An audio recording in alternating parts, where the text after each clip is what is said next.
Hey, this is Yulia and welcome to my channel. Here I talk all things Canada, learning languages, travel in the world, and today we'll be talking about something else. You asked me quite a few times and I deliver.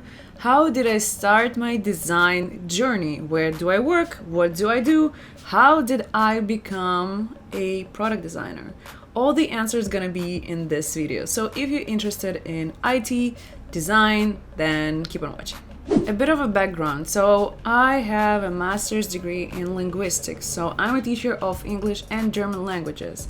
But I work as a product designer, which are kind of not related at all. After I got my degree in Russia, I moved to Canada and went to college for a 1-year program. In Canada, it's called certificate program. So basically when you have your bachelor's, master's, you can take a 1-year program, so you skip all the unnecessary stuff. Like, when you take 3-4 year programs, you'll have a lot of different subjects, but you don't want that because you're an adult, I took interactive media management at Algonquin College, but they also have a 2-year option. My friend studied there and we realized it's basically the same program, but it just lasts longer for people who don't have education. But on the bright side, you'll have more time to practice, to build your portfolio, and then get a job right of the college. So my program involved all things like coding, designing, video, photo. So after graduating this program, I could basically pick anything I wanted.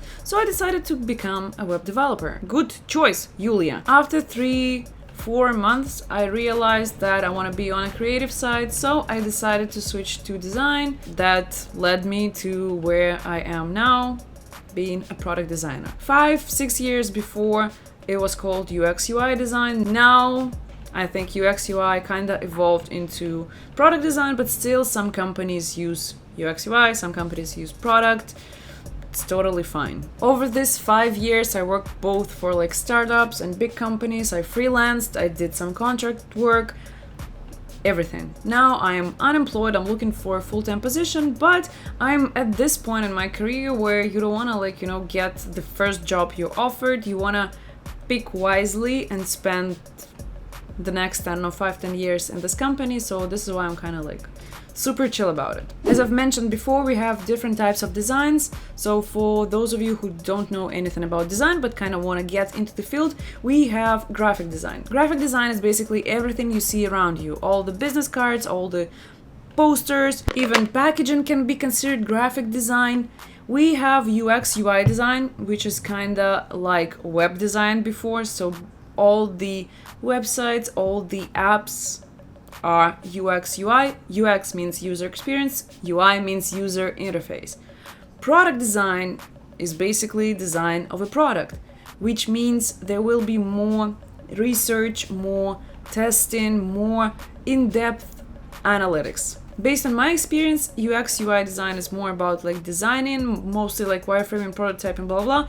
Product involves more thinking, researching, writing, case studies, so it's kind of similar, but it's kind of different. Where do people study nowadays? I went to college. I also took a lot of courses.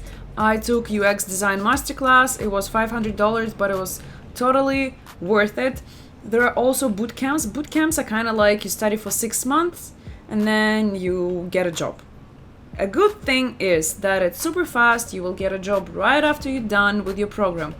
The bad thing is that if you wanna study in a boot camp, you cannot get a visa. So basically, you can study in Canada or work in Canada and then go study in a boot camp. You cannot apply to a boot camp and then get a study permit. No, because it's just a short 6-8 months program, which you cannot finish when you're on study permit, something like that. Also, there are tons of events going on every month. Literally, I go to different conferences, webinars, seminars. So if you're just trying to get into IT, into design industry, try going to events and network with other people. You never know where they can lead you, where they work. Maybe they can help you out with some things. So don't underestimate the power of events and networking, especially in Canada. And I want to address here 2 misconceptions that people have. First of all, designers should know how to draw. This is ridiculous. No.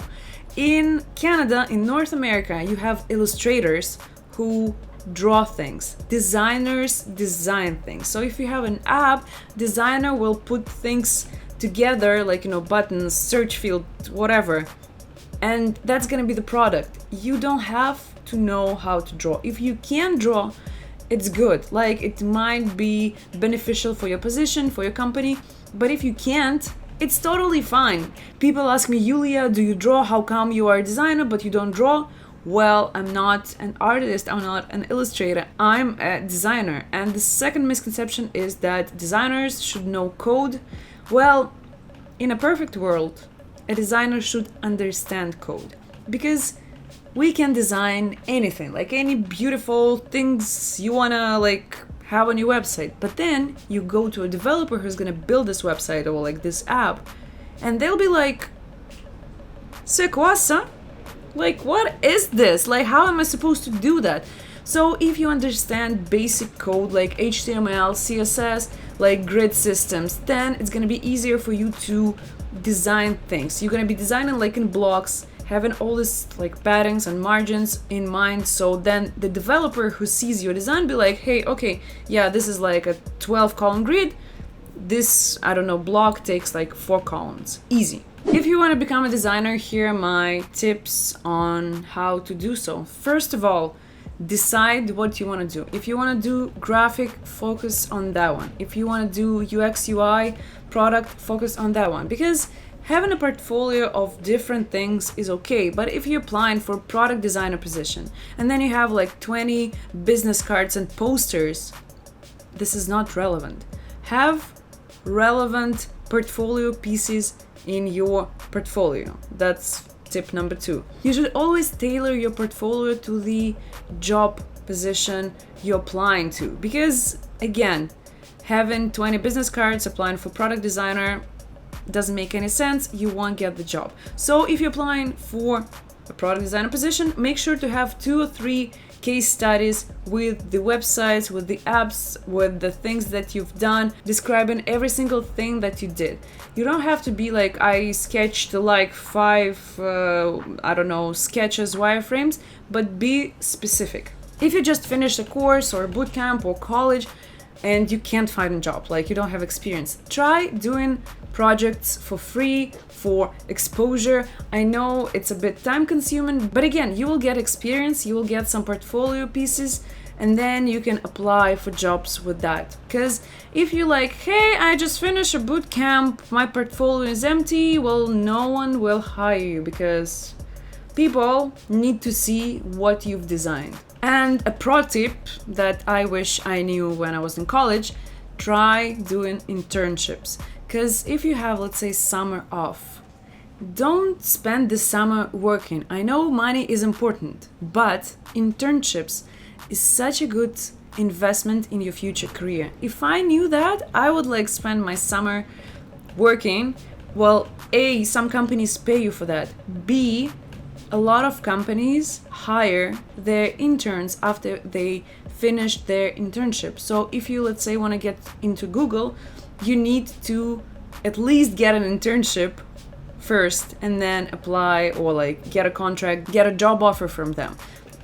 If I knew that 6 years ago, I'll be applying to every single internship, but no one told me that. Another major tip is never stop learning things. I feel like design is for curious people, for people who are always studying, always learning, because technology changes, things change, like companies and software, they always have some updates and all the kind of stuff. So if you're not willing to spend your time into learning new technologies, new things, then design is not for you. I'm always reading books, taking some courses. Even if I know something, I will still go to a training and learn something new, talk to people, network, because it's super important for designers to be eager to learn, to be curious. And in every job posting they will write that, you need to be curious. So if you're not, then just switch to another career. And the last tip is networking. I've underestimated networking like big time. Now I know that if you know people, they can help you get a job, they can make you a reference, they can kind of introduce you to people. I thought it's like, yeah, whatever, like I know this person. But now I understand, like 5-6 years later, that I can ask this person and they will help me with my job search, with my career, stuff like that. So you never know where this person can help you. Like maybe he or she knows someone at your dream company and then they will introduce you guys and you can get a job there. So go to events, network with people, and be nice. And this is it for today. I hope the video was interesting, helpful. If so, don't forget to give me the thumbs up, subscribe to this channel so you don't miss any new videos, and I'll see you very soon. Bye!